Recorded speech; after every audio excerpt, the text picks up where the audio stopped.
Halo semuanya, perkenalkan aku Sahi, yang ini temen aku Rani, yang ini Rita. Hari ini kita bakal bahas salah satu tokoh inspiratif di Indonesia yaitu Najwa Shihab. Nah, kita bukan mau bahas tentang gosip pribadinya, tapi kita mau bahas gimana beliau bisa dikenal sebagai sosok yang punya personal branding dan jago banget dalam cara berkomunikasinya. Nah, menurut kita, bagi kita kan para mahasiswa nih, jadi itu penting banget nih buat dibahas. Nah, mari tonton videonya, stay tune ya. Kalau dengar nama Najwa Shihab, pertama kali yang muncul di pikiran kalian apa nih? Kalau aku sih tentang Nata Najwa, soalnya cara dia wawancara itu beda, sama pertanyaannya tajam tapi juga tetap sopan. Nah, kalau aku nih, beliau kan sekarang punya program sendiri, jadi nggak cuma presenter aja, beliau juga yang bikin platform buat berbagai informasi dan edukasi bagi kita semua. Makanya sampai sekarang nih banyak banget orang yang respect sama beliau, bukan cuma karena terkenal, tapi karena kualitas yang ditunjukinnya selama bertahun-tahun. Nah, ngomongin personal branding nih, menurut kalian apa sih yang bikin Najwa Shihab itu beda dari yang lainnya? Nah, menurutku yang paling kelihatan ya itu konsistennya beliau. Dari dulu sampai sekarang beliau tuh selalu menjaga image-nya agar tetap sama gitu. Jadi meskipun dia tuh profesional, tetapi tanggapan dia juga tetap kritis. Jadi tetap tenang gitu dalam membahas semua masalah. Benar-benar itu sih yang banyak banget disalahpahamin sama orang karena personal branding itu bukan cuma penampilan atau followers. Iya, padahal personal branding itu tentang gimana orang lain mengenal kita. Misalnya kita dikenal sebagai orang yang disiplin, atau bisa diandalkan dan komunikatif juga.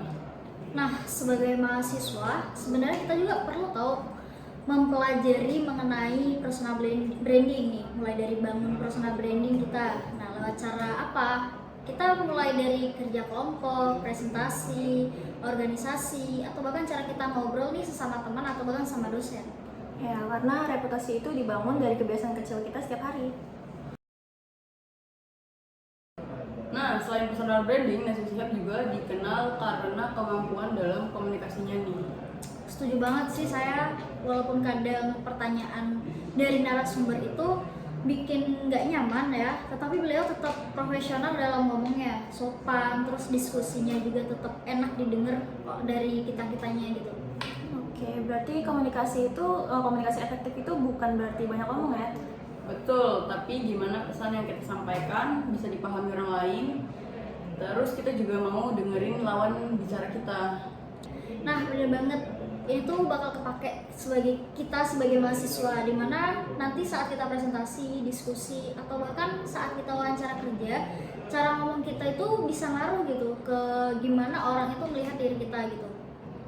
Oke Pak, berarti bahkan waktu pas interview kerja aja kita dinilai dari cara berkomunikasinya ya? Nah, Betul banget itu, betul.